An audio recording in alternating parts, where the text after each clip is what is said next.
Et pour la prochaine intervention, je reconnais Monsieur le député de Johnson.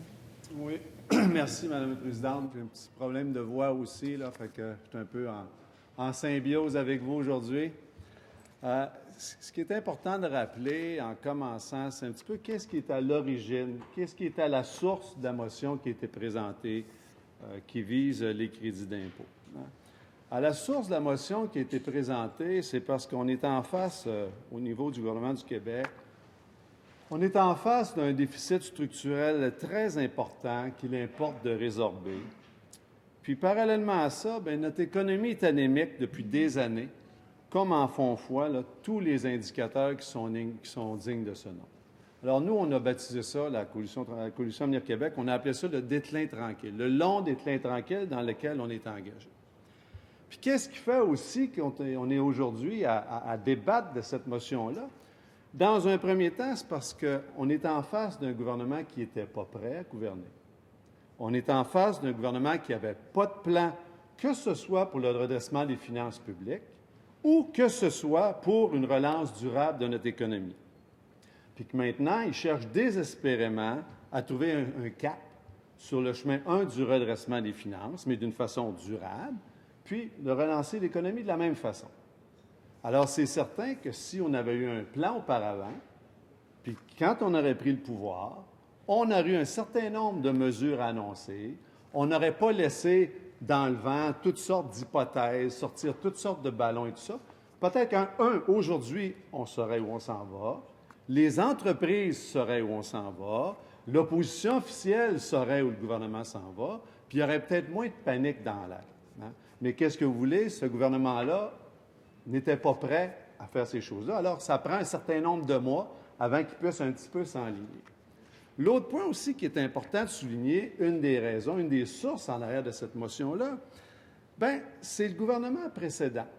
Puis l'impact que le gouvernement précédent a eu sur la situation qu'on vit aujourd'hui, Madame la Présidente.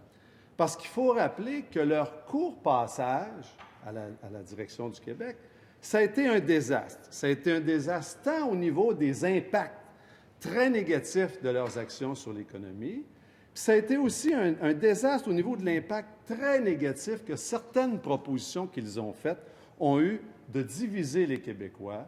Fait qu'au lieu de s'investir à unir les Québécois et à chercher à bâtir un projet, ce qu'ils ont fait, ils ont préféré diviser, puis en même temps s'en aller un petit peu n'importe où avec l'économie. Alors aujourd'hui, si on est dans une situation où on a un gouvernement qu'on a l'impression qu'il est un peu en panique, puis qui regarde les crédits d'impôt, puis il y a comme une commande à passer pour être capable de payer une partie de l'épicerie, bien c'est sûr que c'est triste. OK? Il y a quelqu'un qui n'avait pas de plan, mais en même temps, il y a un impact qui est venu d'un gouvernement, Dieu merci, qui a été là seulement pour une courte période de temps, mais ils ont fait passablement de dommages. Une autre chose qui serait importante de se rappeler, Madame la Présidente, c'est que le problème structurel qu'on a au Québec, là, ça ne date pas d'hier, ça ne date pas d'il y a 1 an, ça ne date pas d'il y a 5 ans. Ça fait 20 ans, 25 ans que c'est annoncé. Lucien Bouchard, un ancien premier ministre du Québec, chef du Parti québécois, en parlait.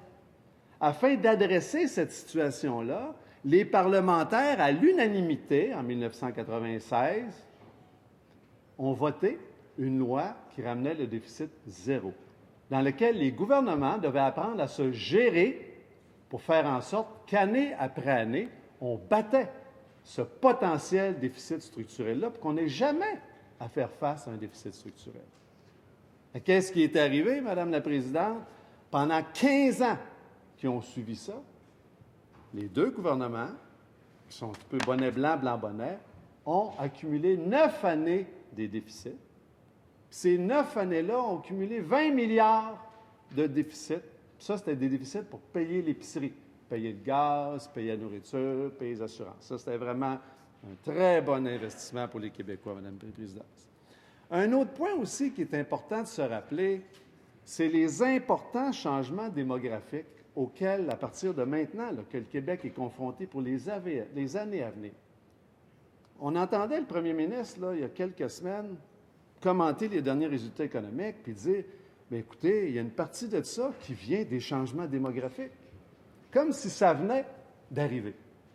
Bien, ça encore là, il y a 20 ans, 25 ans, on pouvait regarder la courbe démographique, puis on pouvait savoir, à une année près, quand est-ce que ça allait commencer à frapper, quand est-ce que ça allait commencé à avoir un impact sur les revenus de l'État, quand est-ce que ça a commencé à avoir un impact au niveau de l'emploi au Québec.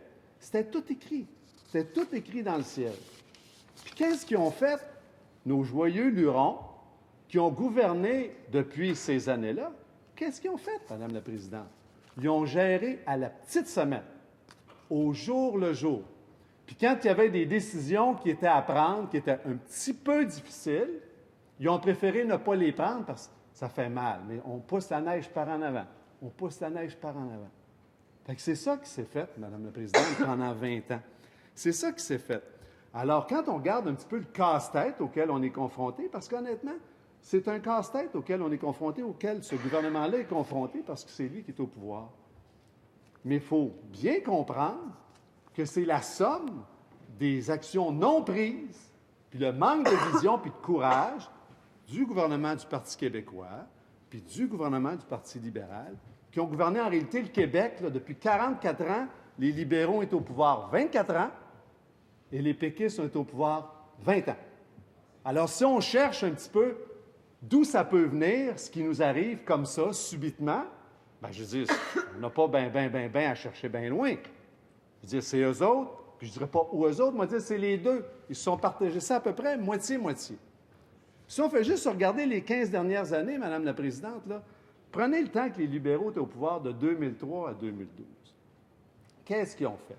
En 2003, ils ont laissé poindre la possibilité qu'ils allaient s'occuper de ce qui pourrait devenir structurel. Ils ont parlé de réingénierie de l'État. Il y a eu 3-4 pancartes dans la rue, 2-3 personnes qui ont chialé, ça a brassé un petit peu. Ils ont fermé les livres, ça a été fini. Alors là, on a été là, sur l'autorégulateur de vitesse pendant 9 années consécutives. Ils nous ont tapé plus que 5 % à chaque année d'augmentation des dépenses publiques de l'État. 5 % par année, année après année après année, à partir de 2003, Madame la Présidente. Fait que ça, c'est une bonne façon de prévenir qu'un jour, on soit face à un déficit structurel. Hein? L'autre chose qu'ils ont faite aussi, c'est par leur vision économique, ils ont mis tout leur capital dans 2 projets. Il y en a un qui ça a été des infrastructures, puis il y en a un autre qui ça a été le plan Nord. Pardon? Ça va? Alors, des infrastructures, puis le plan Nord. Les infrastructures, c'est certain que c'est une bonne façon. Première des choses, il faut s'occuper de nos routes, il faut s'occuper de nos ponts. Ça, on s'entend là-dessus. Puis nos bâtiments, nos écoles, nos hôpitaux. Mais c'est certain que bâtir une politique sur les infrastructures, qu'est-ce que ça fait, Madame la Présidente? Ça fait qu'à un moment donné, quand on a terminé de s'occuper des infrastructures, bien là, on n'a plus besoin d'emploi. Fait que tant qu'on pompe de l'argent, on maintient de l'emploi, mais quand on arrête d'en pomper, bien là, l'emploi s'en va, Madame la Présidente. Il faut recommencer. Fait que c'est pas tellement durable. Ça peut aider, mais c'est pas tellement durable. Puis entre-temps, bien, on a gonflé le déficit de 50 à 60 milliards. L'autre façon, le plan Nord, bien encore là, les ressources du Nord québécois, là, ça devrait être la responsabilité de chacun des gouvernements qui se succèdent de mettre le meilleur de ses capacités à développer les ressources du Nord au bénéfice des Québécois et des familles québécoises. Ça, on s'entend tous là-dessus. La seule chose, c'est que ça donne que c'est relié à des marchés mondiaux de matières qui font en sorte, Madame la Présidente, qu'on peut être des années que les marchés sont complètement à terre. Qu'est-ce qui se passe? L'industrie s'effondre. Alors, bien là, on a vécu ça. Alors, de penser que pour stimuler l'économie puis s'assurer qu'on a une croissance durable de notre économie, on investit dans les immobilisations puis on investit dans le plan Nord, bien, il y avait des bonnes idées là-dedans. Sauf que d'une façon durable, ce n'était pas la bonne idée. Fait que d'un côté, on a complètement monté les dépenses publiques, puis de l'autre côté, Madame la Présidente, on s'est assuré de mettre tout notre capital dans des actions qui étaient éphémères au niveau du développement économique. Ça, c'est le Parti libéral. Puis, suite à l'éloquence de mon collègue de Rousseau, c'est avec un petit plaisir additionnel que je vais parler du bref passage, Dieu merci, du Parti québécois au pouvoir de l'automne 2012 au mois d'avril 2014. Hein? Parce que, première chose, ils ont fait une succession d'actions. pendant leur passage. Première chose qu'ils ont faite en rentrant là, ils se sont assurés que s'il y avait un plan Nord, c'est de le tuer. Ils ont mis les 2 pieds sur les freins. Puis moi, je me souviens, j'ai un collègue qui est un associé dans une firme à Montréal, puis qui pilote des projets pour des grandes entreprises qui, justement, investissent dans le Nord québécois. Puis le matin, je déjeunais avec lui, il disait, André, c'est pas des farces. Il dit, j'avais 11 projets que je m'occupais. Ça fait même pas 2 mois qu'ils sont là, je suis rendu, il m'en reste 3. Il y a quelqu'un quelque part qui a mis les freins, Madame la Présidente. Une autre chose qu'ils ont faite, c'est qu'ils ont proposé des augmentations de taxes. Ça, c'est le député de Rousseau, il faut s'en souvenir. C'est lui qui était aux commandes du navire du gouvernement à l'époque. Il a proposé des augmentations de taxes où ça amenait les taux d'imposition supérieurs à 50 pour les plus hauts salaires au Québec. Une autre proposition qu'ils ont faite, ils ont proposé des augmentations rétroactives de l'imposition des dividendes. Ça veut dire que là, on est au mois de novembre, on dit ce qu'on vous propose, là, ça va s'appliquer à partir du mois de janvier. Ça, des mesures comme ça, Madame la Présidente, là, on retrouve ça dans les républiques de bananes. Mais dans le monde industriel, éduqué, on ne retrouve pas ça. Parce que quand on laisse pointer la possibilité de faire des gestes comme ça, qu'est-ce qui se passe, Madame la Présidente? Les gens, soit qu'ils ne viennent pas chez nous, ou qu'ils s'en vont ailleurs. Bien, c'est un petit peu ça qui s'est passé avec nos amis pendant qu'ils ont été au gouvernement. Alors, une autre chose qu'ils ont faite, encore là, c'était le député de Rousseau qui était aux commandes, ils ont perdu le contrôle des finances totalement. On est à l'automne 2013. Le député de Rousseau nous explique que le déficit va être... Il n'y aura pas de déficit, c'est l'équilibre budgétaire. On arrive au printemps, finalement, il nous explique que ça va être un déficit de 2,5 milliards. Et on arrive un petit peu plus tard, quand on a les vrais chiffres, on est à 3,1 milliards de déficit. Après ça, ils ont commencé une caravane à l'automne 2013, printemps 2014. Ils ont saupoudré 2 milliards de dollars de promesses à gauche et à droite au Québec. Après ça, le même député de Rousseau, qui parlait tantôt, a déposé un budget sans crédit. Alors, quand on regarde tout ça, Madame la Présidente, puis qu'on rajoute qu'ils ont mis le meilleur d'eux-mêmes à diviser les Québécois, on ne peut pas se surprendre d'être dans une situation aujourd'hui, on est un peu en panique parce que ça ne balance pas au Québec. La croissance économique n'est pas là, puis on a de la misère avec le contrôle de nos dépenses. Alors moi, juste pour parler encore avec le député de Rousseau, c'est sûr que moi, je serais gêné de me lever en chambre pour parler de n'importe quelle question qui touche l'économie. Moi, si j'étais à leur place, au moins, je ferais parler du député de Saint-Jérôme, parce que le député de Saint-Jérôme, il n'était pas là. Peut-être que ça pourrait aider. Malgré qu'avec tout le respect que je lui dois, je le lis un petit peu depuis quelque temps, là, je ne suis plus sûr qu'il aurait fait différemment, mais dans un passé récent, j'aurais été convaincu qu'il aurait fait différemment. Hein? Alors, Madame la Présidente, le net de tout ça, là, c'est que la situation dans laquelle on est, là, les gens qu'on a appointés, puis regardez, c'est de ce côté-là, c'est les gens qui sont là. Ça nous amène à parler des crédits d'impôt. Puis un des problèmes qu'il y a par rapport aux crédits d'impôt aujourd'hui, c'est pas qu'il y a des actions qui ont été prises, c'est toute l'insécurité qui plane autour de ça. Puis hier, on a eu une grande révélation, Madame la Présidente. On a notre premier ministre qui s'est levé en chambre en répondant à une question textuellement. Il a répondu, « Moi, les crédits d'impôt, on est d'accord pour le principe, mais à quoi ça sert? Est-ce que véritablement, il y a des objectifs précis? » Ça, c'est notre premier ministre, Madame la Présidente, là, le patron de tout ce monde-là, qui explique ça. Je vais vous dire honnêtement, j'étais assis à ma place, j'étais découragé. Puis là, j'ai eu une grande sympathie pour le ministre de l'Économie qui vient de s'exprimer en me disant « Wow, lui, il a toute une job à faire. » Si le premier ministre pense comme ça, c'est là que ça se situe, là, ça va pas bien. Hein?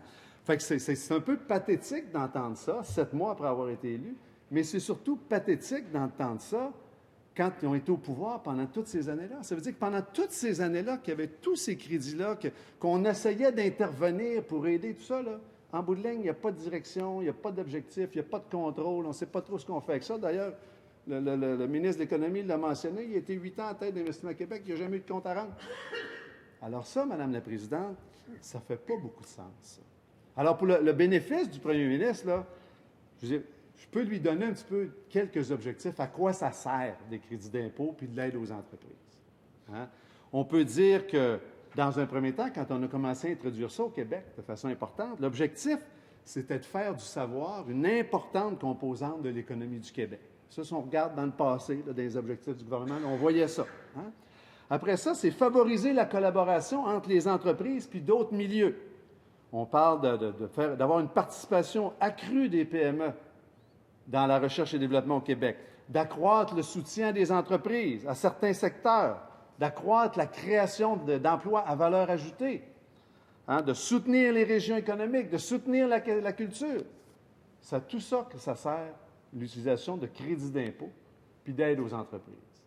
Mais en plus de ça, Madame la Présidente, les crédits d'impôt puis l'aide aux entreprises, ça sert aussi à une chose qui est bien utile. Un, c'est soutenir nos industries, celles qui en ont besoin, puis c'est soutenir l'emploi à valeur ajoutée dans un contexte concurrentiel là, qui n'est plus canadien, qui n'est plus nord-américain, mais qui est mondial, Madame la Présidente. Hein? On a juste à penser, là, si on regarde un petit peu qu'est-ce qui se fait ailleurs. Là. Dans la dernière année, New York ont annoncé, ils appellent ça des hubs, pour une dizaine de secteurs, là, que ce soit l'électronique, l'optique, l'image, les équipements de transport, matériaux avancés, sciences de la vie. Ils ont annoncé des zones que quand les entreprises s'en vont s'installer là. Exemple, le premier 10 000 emplois par année qui est créé dans ces zones-là, jusqu'à 200 000 pas une scène d'impôt payé. Si on est chef de famille, jusqu'à 250 000 pas un sou d'impôt payé. Si on a un conjoint, jusqu'à 300 000 pas d'impôt à payer. Ça, c'est une mesure. Okay? Après ça, il y a toute une kyrielle de mesures qui touchent la taxation, qui touchent l'aide et tout ça aux entreprises. Ça, c'est New York, pas loin d'ici. Si on regarde dans un autre volet, je parlais avec un entrepreneur cet automne qui a une belle entreprise, qui est en région, mener reçoit un téléphone, ça parle en anglais au bout de la ligne, ça vient du Wisconsin. « Hello, how are you? » Il commence à y parler de sa business, la personne du Wisconsin, il explique son entreprise. Puis il lui dit, finalement, si vous pensez à vous relocaliser, on a un terrain, on a une bâtisse, on forme votre staff, on vous aide, on vous accompagne et tout ça. Ça, c'est une autre sorte d'affaire, Madame la Présidente. Hein? Après ça, bien, on a juste à regarder l'Ontario. Quand on regarde ce qui se passe en Ontario, Madame la Présidente, c'est depuis quelques années, l'Ontario a augmenté la cadence considérablement en termes de crédit et en termes d'aide aux entreprises. Si on regarde la Colombie-Britannique, ils sont alignés complètement sur la Californie, ils sont dans le même fuseau horaire, ils font des efforts colossaux pour attirer tout le milieu de la télévision et du film. On va penser à un petit pays qui s'appelle la Lettonie, une petite république balte là, qui a 2,5 millions d'habitants, les anciennes républiques baltes, qu'eux autres font des efforts colossaux depuis des années pour aller chercher de l'animation, pour devenir très bons dans le milieu de l'animation. Alors, ils sont très, très agressifs à ce niveau-là. Après ça, on regarde, mettons, notre industrie de l'aéronautique, que c'est un miracle, c'est extraordinaire au Québec, ce qu'on a en termes de capacité aéronautique en versus de nos 8 millions d'habitants. Bien, ils compétitionnent avec l'Europe, qui viennent de mettre un fonds de 4 milliards pour un projet, puis un autre, puis un autre. Fait que c'est certain que tous ces outils-là peuvent aider nos entreprises. Mais ce qu'il faut faire, c'est qu'il faut avoir de la vision, puis il faut avoir un plan pour se servir de ça à bon escient, Madame la Présidente. Une chose qui est sûre, c'est que 2 jours après avoir été élu, le président, nommé président du Conseil du Trésor, le président du Conseil du Trésor avait mentionné que c'était très important de ne pas faire de coupe paramétrique dans rien, que ce n'était pas utile. Bien, le premier jet qu'ils nous ont envoyé ou qu'ils ont envoyé en fonction des crédits d'impôt, ça a été de faire une coupe paramétrique. Fait qu'on peut comprendre qu'il y a une certaine insécurité, pas juste au niveau de la Chambre, mais un petit peu partout au Québec, dans le milieu des affaires. Hein? Fait qu'une chose importante, Madame la Présidente, je ne reviendrai pas sur les commentaires du député de Rousseau en fonction du programme de la CAQ. Je vais y en envoyer une version, peut-être qu'il va être capable de la lire, mais c'est sûr que s'il lit comme il s'occupait des finances, ça ne donnera pas un autre résultat. Mais une chose qui est importante, c'est que la CAQ a été la première à soulever qu'il était très important de faire le ménage, puis de revoir, de faire une refonte des crédits d'impôt au Québec, puis de l'aide aux entreprises. Parce que c'est des sommes colossales, puis de la bouche même du ministre de l'Économie, ça n'a jamais ou à peu près jamais été remis en question. Il n'y a personne qui était redevable sur rien. On ne peut pas penser, continuer, que ce soit dans les crédits d'impôt ou dans d'autres domaines, à pomper... J'ai 22 minutes? Non? Madame m'a dit que non. C'est ça. Il vous reste 1 minute puisqu'on a commencé. On a débuté la séance un peu plus tard. On a commencé en retard. Alors, 1 minute, s'il vous plaît. Alors, il me reste 1 minute? 1 minute et Le demie. temps court, là. C'est bon, OK. Alors, grosso modo, ce que la CAQ voulait faire, Madame la Présidente, okay, c'est de faire une refonte des crédits d'impôt. Puis quand on parle de faire une refonte des crédits d'impôt, c'est de définir clairement ce qu'on cherche à accomplir. C'est d'évaluer les secteurs, évaluer la taille des entreprises, celles qui ont une masse critique d'R&D, celles qui n'en ont pas, évaluer les conditions du marché de l'emploi auxquelles ces crédits-là s'appliquent, évaluer les différentes formes d'aide, puis évaluer l'efficacité des mesures. Mais parallèlement, Madame la Présidente, il est très important de mettre en place un suivi de tous les programmes de crédit d'impôt puis de subventions, puis de documenter puis de communiquer les résultats et suivis de tous les programmes, ce qui ne s'est jamais fait jusqu'à aujourd'hui. Puis l'objectif de tout ça, c'est de se dégager une marge de manœuvre pour pouvoir, pas payer l'épicerie, mais réinvestir dans des secteurs qui vont être plus porteurs. Alors, Madame la Présidente, quand je regarde un petit peu la position qu'on peut avoir en fonction de cette motion-là aujourd'hui, je termine là-dessus. Alors oui, il importe de revisiter les crédits d'impôt, puis oui, il importe de revisiter les conditions. À savoir si on doit monter, majorer, baisser, oui, il faut le faire. À savoir si on doit revisiter des secteurs, oui, il faut le faire. Mais si on nous demande aujourd'hui s'il faut maintenir tel quel les crédits d'impôt, puis préserver le statu quo, notre réponse est non, Madame la Présidente. Merci beaucoup, Monsieur le député.